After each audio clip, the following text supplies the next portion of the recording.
2016년 5월 1일 금요일 새벽기도회를 하나님께 드리겠습니다. 하나님의 말씀은 구약성경 창세기 33장 1절부터 20절까지 말씀입니다. 구약성경 51면 창세기 33장 1절부터 20절까지 말씀 한 절씩 교독하겠습니다. 야곱이 눈을 들어보니 에서가 400명의 장정을 거느리고 오고 있는지라 그의 자식들을 나누어 레아와 라헬과 두 여종에게 맡기고 그들과 그들의 자식들은 앞에 두고 레아와 그의 자식들은 다음에 두고 라헬과 요셉은 뒤에 두고 자기는 그들 앞에서 나아가되 몸을 7번 땅에 굽히며 그의 형 에서에게 가까이 가니 에서가 달려와서 그를 맞이하여 안고 목을 어긋맞추어 그와 입맞추고 서로 우니라. 에서가 눈을 들어 여인들과 자식들을 보고 묻되 너와 함께한 이들은 누구냐? 야곱이 이르되 하나님이 주의 종에게 은혜로 주신 자식들이니이다. 여종들이 그의 자식들과 더불어 나와 절하고 레아도 그의 자식들과 더불어 나와 절하고 그 후에 요셉이 라헬과 더불어 나와 절하니 또 이르되 내가 만난 바 이 모든 때는 무슨 까닭이냐? 야곱이 이르되 내 주께 은혜를 입으려 함이니이다. 에서가 이르되 내 동생아 내게 있는 것이 족하니 내 소유는 내게 두라. 이르되 그렇지 아니하니이다. 내가 형님의 눈앞에서 은혜를 입었사오면 청하건대 내 손에서 이 예물을 받으소서. 내가 형님의 얼굴을 배운즉 하나님의 얼굴을 본 것 같사오며 형님도 나를 기뻐하심이니이다. 하나님이 내게 은혜를 베푸셨고 내 소유도 족하오니 청하건대 내가 형님께 드리는 예물을 받으소서 하고 그에게 강권함에 받으니라. 에서가 이르되 우리가 떠나자. 내가 너와 동행하리라. 야곱이 그에게 이르되 내 주도 아시거니와 자식들은 연약하고 내게 있는 양떼와 소가 새끼를 데리고 있은즉 하루만 지나치게 멀면 모든 떼가 죽으리니 내 주는 종보다 앞서 가소서. 나는 앞에 가는 가축과 자식들의 걸음대로 천천히 인도하여 새 일로 가서 내 주께 나아가리이다. 에서가 이르되 내가 내 종 몇 사람을 내게 머물게 하리라. 야곱이 이르되 어찌하여 그리하리이까? 나로 내 주께 은혜를 얻게 하소서 하매 에서는 세일로 돌아가고 야곱은 숫곳에 이르러 자기를 위하여 집을 짓고 그의 가축을 위하여 우릿간을 지었으므로 그 땅 이름을 숫곳이라 부르더라.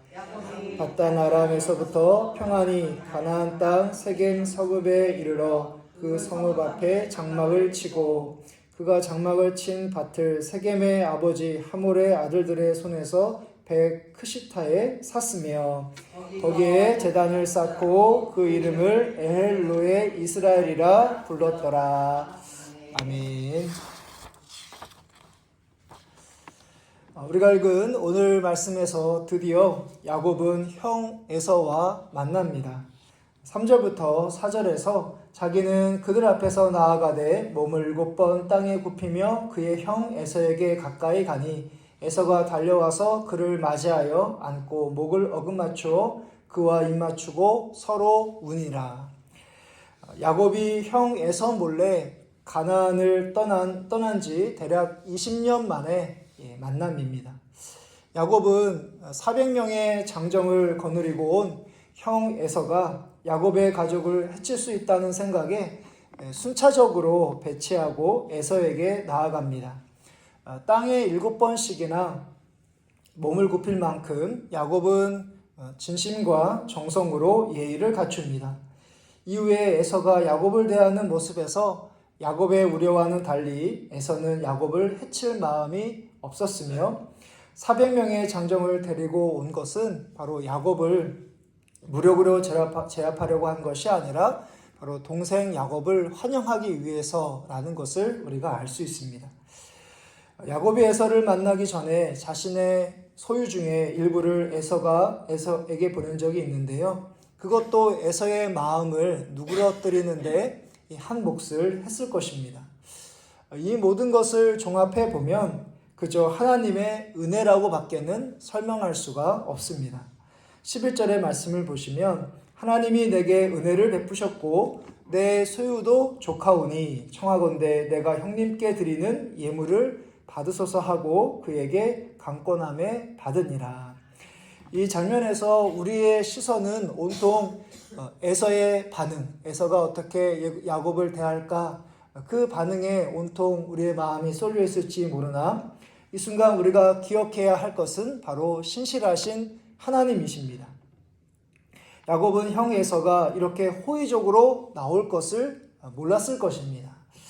하나님의 말씀에 순종한 야곱에게 바로 하나님께서 야곱과 에서가 서로 화해할 수 있는 능력을 하나님께서 이들 가운데 베풀어 주셨던 것이죠. 이렇듯 하나님은 그분의 말씀을 귀하게 여기는 사람들을 존귀하게 여기시고 높이십니다.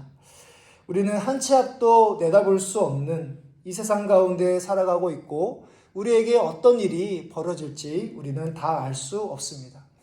그러나 우리에게 확실한 것 한 가지가 있는데 그것은 바로 하나님이십니다. 하나님은 바로 하나님의 말씀에 순종하는 자와 함께 하시고 그들을 통해서 역사하십니다. 하나님이 여러분들에게 하신 그런 말씀들, 그런 약속들이 있으실 겁니다. 그런 것에 따라 선택하시고 행동하시는 가운데 날마다 하나님을 더 깊이 경험하시는 그런 은혜가 여러분들 가운데 있어지기를 간절히 바랍니다. 아멘. 오랜만에 만난 두 형제 야곱과 에서는 곧 헤어지게 됩니다. 16절부터 17절의 말씀을 보시면 이날에 에서는 세일로 돌아가고 야곱은 숫곳에 이르러 자기를 위하여 집을 짓고 그의 가축을 위하여 우릿간을 지었으므로 그 땅 이름을 숫곳이라 부르더라. 에서는 야곱과 함께 야곱을 이끌어 자신의 거주지인 세일로 돌아가고자 했으며 야곱도 그러려고 했습니다. 그런데 야곱은 먼저 간 에서의 뒤를 따르는 대신에 숫곳이란 곳에서 잠시 정착합니다. 그곳에서 가축을 위하여 우릿간을 지었다는 것은 며칠만 있다가 에서에게로 가려는 의도가 아니었다는 것을 우리가 알 수 있습니다. 짐작컨대 야곱은 형 에서가 가나안 여인과 결혼하고 또 가나안의 그런 관습과 그런 문화에 익숙해 있었기 때문에 그런 것과 거리를 두고 싶어서 그러지 않았을까 생각합니다. 형 에서를 만나 화해를 했지만 그와는 구별된 삶을 살려는 마음이 야곱에게 있었던 것이죠. 야곱의 이 모습이 세상을 살아가는 우리 그리스도인들의 모습이 아닐까 싶습니다. 육신의 형제든 또한 이웃이든 친구들과 인간적으로 화목한 관계를 맺어가는 가운데서도 우리는 인생의 목적이 하나님을 영화롭게 하고 또 하나님을 위한 삶을 살아가야 되기 때문에 우리가 이 땅에서 구별된 모습으로 살아가야 하는 것이죠. 그래서 우리가 그리스도인으로서 이 세상의 삶을 살아가는 것이 그래서 쉽지가 않습니다. 앞서 잠시 정착한 숫곳은 바로 초막이라는 뜻을 가지고 있다고 합니다. 나중에 이스라엘 백성들이 출애굽한 다음에 가장 먼저 진을 쳤던 곳도 이곳 숫곳이라고 합니다. 바로 우리는 순례자이기 때문에 이곳이 영원한 거처가 될 수 없고 하나님이 이끄시는 대로 우리가 살아가야 함을 이 숫곳이라는 지명에서도 다시 한번 깨닫게 됩니다. 하나님의 뜻에 따라 행동하시고 움직이시는 가운데 이 땅에서 세상 사람들과 구별된 모습으로 살아가시는 여러분들 되시기를 바랍니다. 이제 마지막 부분에서 드디어 야곱은 가나안 세겜에서 정착하여 돈을 주고 밭을 사는 가운데 제단을 쌓고 하나님을 예배하고 있습니다. 돈을 주고 밭을 샀다는 것은 단지 밭을 소유했다는 그런 의미뿐만 아니라 바로 하나님께서 약속하신 그 땅을 바로 소유하게 되는 것을 통해서 하나님께서 약속하신 그 땅의 그 약속을 하나님께서 이루어 가고 계신다는 것을 우리가 보게 됩니다. 야곱은 약속을 이루시는 하나님께 그리고 예배하고 있습니다. 우리의 믿음과 소유를 바로 하나님께서 우리에게 역사하셔서 우리로 얻고 누리게 하셨다는 것을 기억하는 가운데 오늘도 여러분들이 어느 곳에서 어떤 상황 가운데 있을지라도 바로 신실하신 하나님이 여러분들과 함께 계신다라는 것을 꼭 기억하시고 그 하나님을 예배하는 그런 삶을 오늘도 있는 곳에서 그렇게 하나님께 경배를 올려드리시는 믿음의 신실한 사람들 되시기를 주님의 이름으로 축복합니다. 아멘. 하늘에 계신 우리 아버지여, 이름이 거룩히 여김을 받으시오며 나라의 마옵시며 뜻이 하늘에서 이루어진 것 같이 땅에서도 이루어지리다. 오늘날 우리에게 일용할 양식을 주시옵고 우리가 우리에게 죄 지은 자를 사하여 준 것 같이 우리 죄를 사하여 주시옵고 우리를 시험에 들게 하지 마시옵고 다만 악에서 구하시옵소서.